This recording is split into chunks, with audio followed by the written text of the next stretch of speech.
নিজেদের সেচ খাল নিজেরাই পরিষ্কার করছেন এলাকার কৃষকরা। কারো মাথায় গামছা বাঁধা তো কারো কোমরে, কেউ হাতে নিয়েছেন কোদাল, কেউ কাঁচি।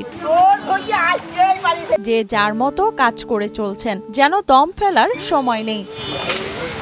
পৌর এলাকার আউশিয়া গ্রামের সেতু থেকে দামুকদিয়া পর্যন্ত 13 কিলোমিটার খাল পরিষ্কার করেন স্থানীয় কৃষকরা। সকাল থেকে দুপুর পর্যন্ত ঝিনাইদহের শৈলক উপজেলার কৃষকরা মিলিতভাবে এই কাজে অংশ নেয় শত শত মানুষ। 3 গ্রাম মিলে আমার মাঠে পানি দেওয়ার জন্য নিজ উদ্যোগে ক্যানাল পরিষ্কার করা। কৃষকরা জানায় দীর্ঘদিন ধরে ভরাট হয়ে আছে সেচ খালটি, যা ময়লা আবর্জনা আর আগাছায় পরিপূর্ণ হয়ে গেছে। ফলে বন্ধ হয়ে গেছে পানি প্রবাহ।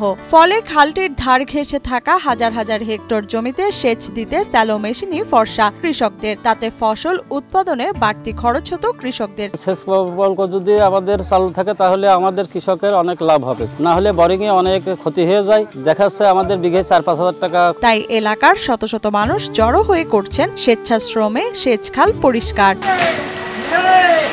বিষয়টি পানি উন্নয়ন বোর্ডের কর্মকর্তাদের বারবার জানালেও তারা কোনো ব্যবস্থা নেয়নি বলে অভিযোগ তোলে কৃষকরা। তাই সরকারি উদ্যোগের অপেক্ষা না করে নিজেরাই খাল পরিষ্কার করছেন এই কৃষকেরা। খালটি পুনর্খনন করে প্রতি বছর পর্যাপ্ত পানি দেওয়ার দাবি কৃষকদের। ভাদ্র মাস শেষ, সেই অবস্থায় ভাদ্র মাস শেষ, অথচ একটু পানিও আমরা পাইনি। পানির অভাবে আমরা কৃষক ধান চাষ করতে করতে আমার খুব ক্ষতি হয়। পানি উন্নয়ন বোর্ড যদি খালটা সংস্কার করে আমাদের যদি আগের নাই পানি দেয়, তাহলে আমরা কৃষকরা খুব উপকারিত হই। আমি বুঝি নির্মাণের শিল্প, সালাম স্টিল বোঝে ডিউরেবিলিটি। সালাম স্টিল, মোস্ট ডিউরেবল স্টিল। এদিকে সেচ খাল পরিষ্কারের খবর পেয়ে ঘটনাস্থল পরিদর্শনে আসেন পানি উন্নয়ন বোর্ডের কর্মকর্তারা। সে সময় তারা কৃষকদের ফসল উৎপাদনে সেচ খরচ কমাতে সারা বছর খালটিতে পানি দেওয়ার আশ্বাস দেন সহকারী সম্প্রসারণ কর্মকর্তা বাদশা আলমগীর।